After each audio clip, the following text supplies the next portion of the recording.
This table right here talks about the statin potency. It's important to know the difference between the high, moderate, and low intensity.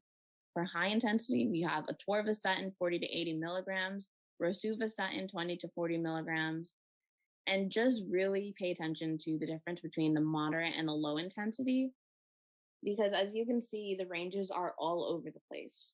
For a moderate intensity, you have pitavastatin 1 milligram, and then for low intensity, you have fluvastatin 40 milligrams. So just make sure to note the differences between each intensity. For our next class, we have the cholesterol absorption inhibitor. This class has Zetia in it. Adverse effects include diarrhea, fatigue, upper respiratory tract infections, limb pain, arthralgia, and sinusitis. This class can decrease LDL by 18 to 23%.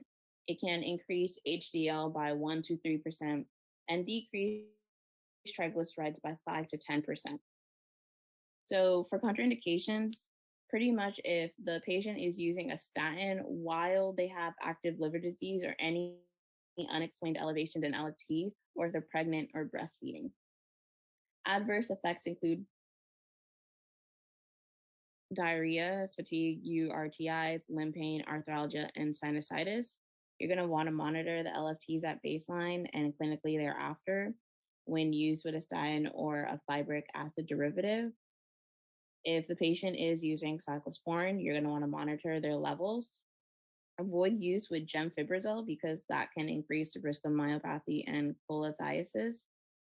And you're going to want to take this either 2 hours before or 4 hours after bile acid sequestration. Our next class is the PCSK9 inhibitors. You have Praluent and Repatha. This class can decrease LDLs by 60%. So adverse effects include allergic reactions like rash or itching, injection site reactions, influenza, and nasopharyngitis. You're going to want to monitor the LDLs at baseline and 48 weeks later to assess response. And there is a drug interaction with belimumab. Our next class is the adenosine triphosphate citrate lyase inhibitor. This class can decrease LDLs by 17%. The drug in this class is Nexletol. Adverse effects include hyperuricemia, URTIs, ab or back pain, muscle spasm, and tendon rupture, which is rare. There's no contraindications to note of.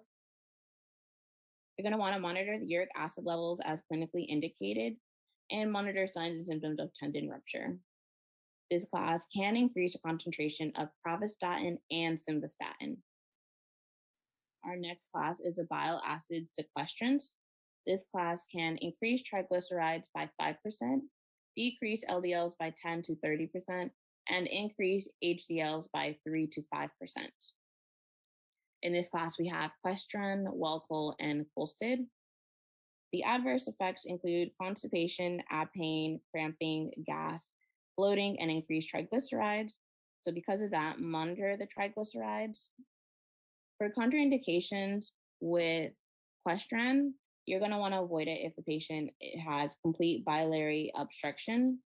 For Welchol, if the patient has bowel obstruction, triglycerides above 500, or hypertriglyceridemia-induced pancreatitis, you're going to want to avoid this class.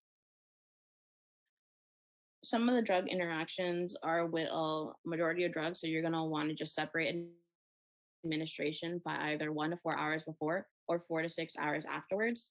And this class can decrease the absorption of warfarin and fat-soluble vitamins.